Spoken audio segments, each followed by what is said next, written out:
second home. Here we are in the new extension. It's going to be the amateur gym. And you, with a big smile on your face, mate. Yeah, exactly. This is what I stayed ready for all over lockdown. Obviously I got injured after my last fight, but even then I was still doing everything I can. I hate not keeping on my boxing and my training. So well, let's go back to that. February, you should have fought Anthony Fowler. Yeah. It would have been a great opportunity for you. Hard fight, as we're going to talk about later on. They're all going to be hard fights now. But you must have felt like your world fell apart then. You know, it was. How did you keep yourself up?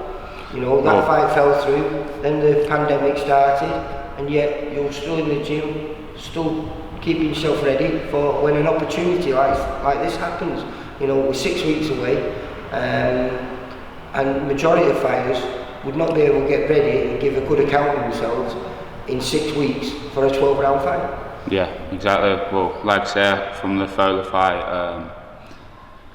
I trained over Christmas, and then from Christmas I trained every day. I put myself into camp, not having a date, just knowing something was going to come. And then the Fowler fight come, I took that, and then I fractured my foot. So, and I tried hiding it, to be honest. I tried just getting on with it, but the way Alex said it is, you can't go into fights like that with one foot. So obviously I had to withdraw from that, and then since that I was literally I was shadowboxing on my knees about 3 days after that, just trying to stay on it, because I knew something was going to come this year. And then, like I say, now it's come. I've been on it all over lockdown. You see, you knew something was going to come, but that's easier said than done, because no one knows what's happening.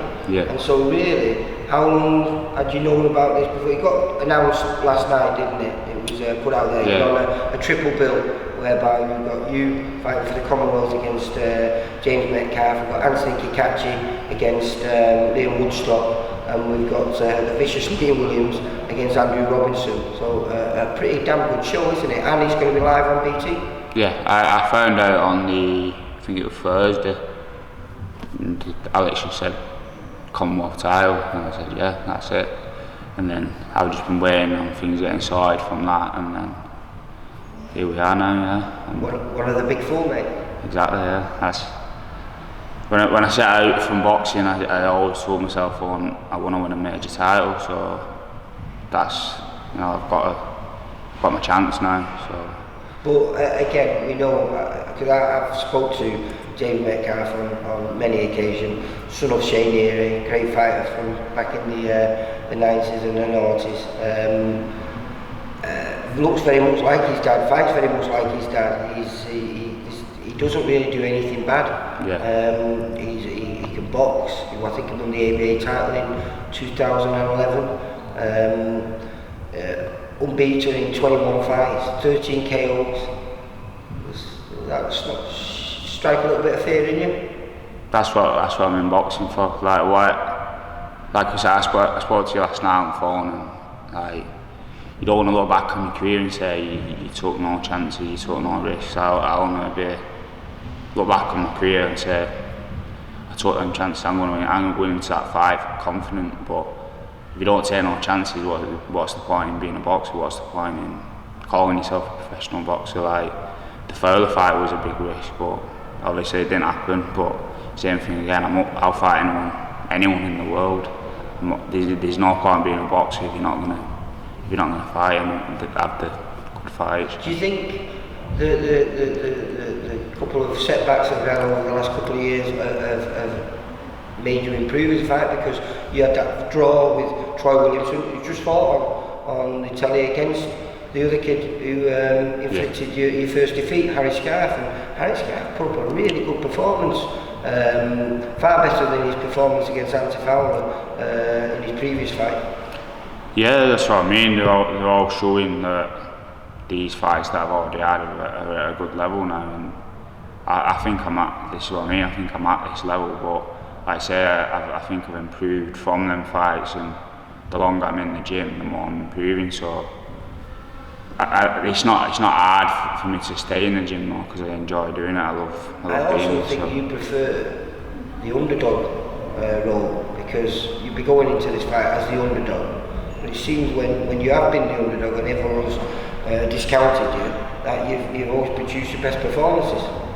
Yeah, that's what I mean. But like, there's no pressure on me, so like, all the pressure's on JJ. So I've just got to stick to what I'm doing, stick to my training, and then go in there and do the business. Well, I feel a little bit sorry for Jay Metcalf because he's been there or thereabouts for quite a few years now, and doesn't seem to get the opportunities that perhaps everyone else. And people forget about him as well. He's the Commonwealth champion. I think he won it against Wellborn when he stopped him. I think it was in the 8th round. Yeah. And going into that fight, I'm pretty sure he had bad hands.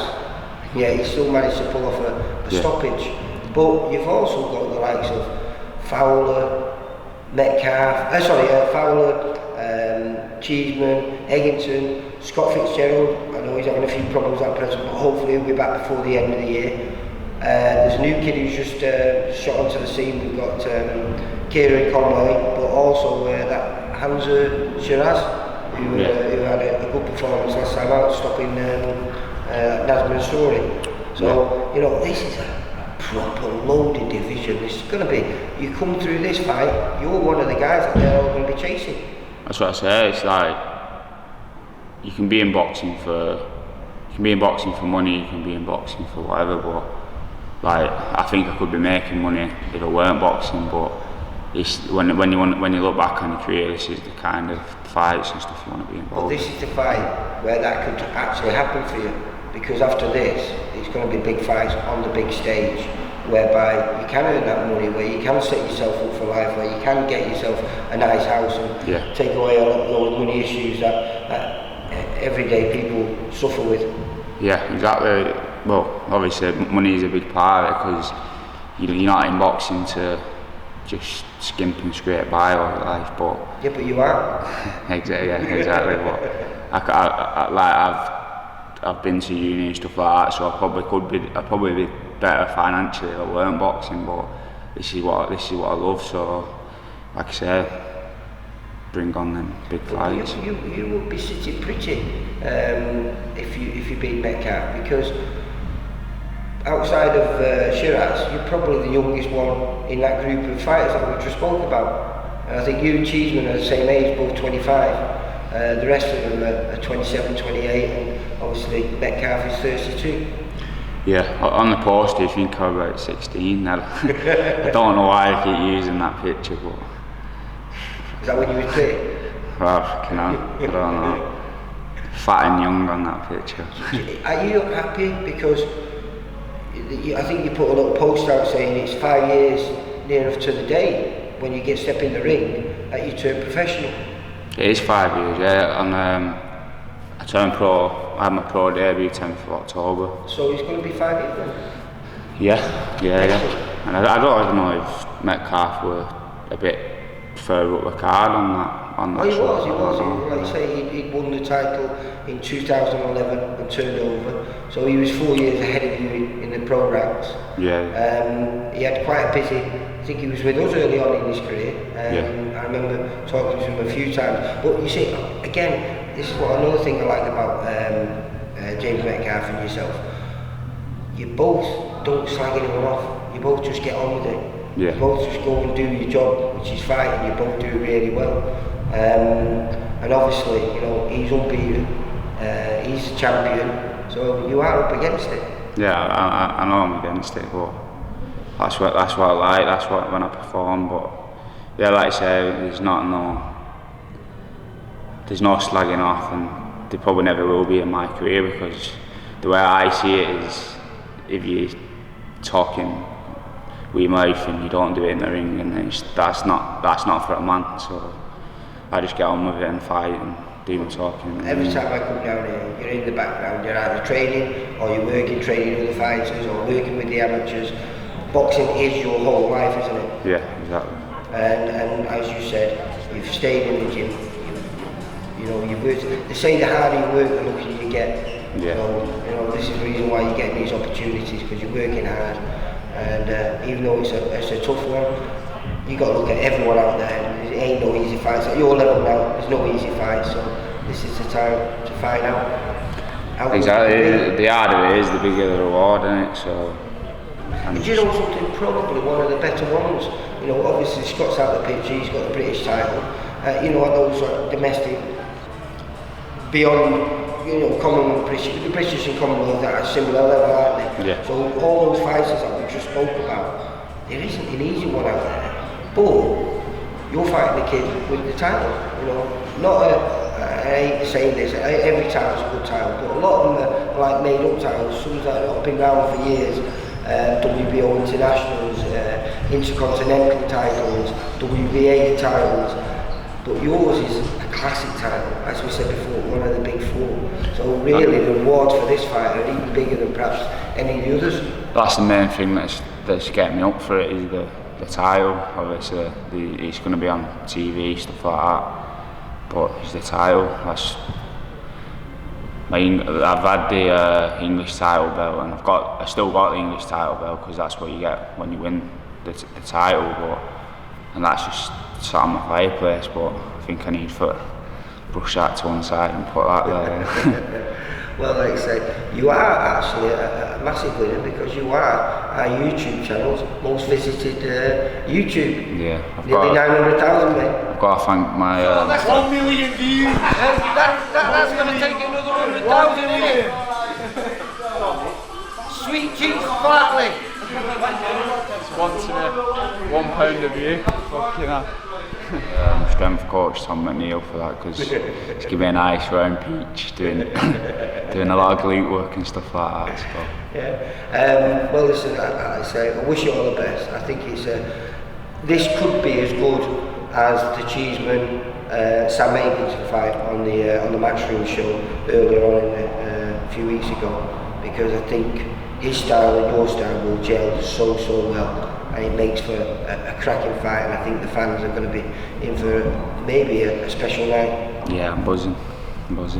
And as I'm VIP, I can say, am I talking to the new Commonwealth champion? Exactly, the new. I can't wait to hear them words again.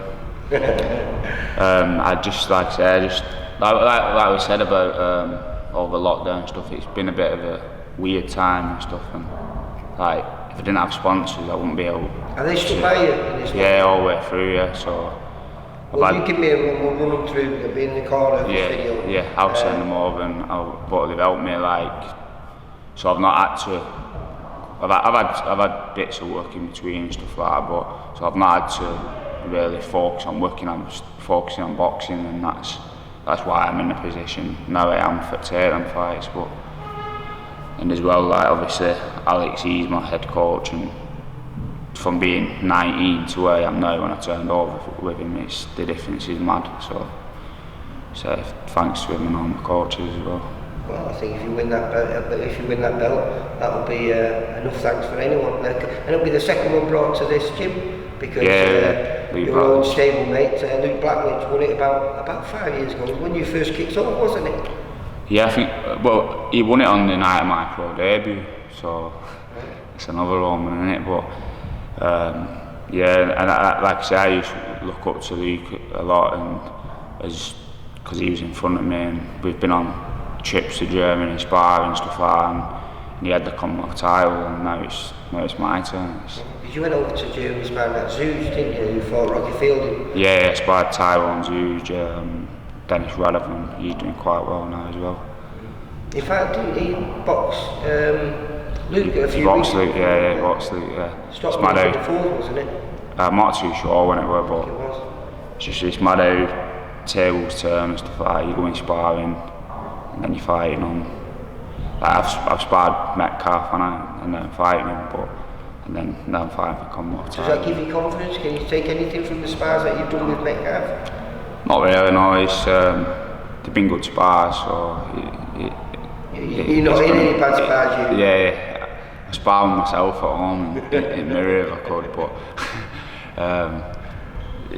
yeah, they were good spars, so it's just making it a good fight. And like I say, there's not too much confidence you can gain from it, because sparring, yeah, exactly, sparring. Yeah.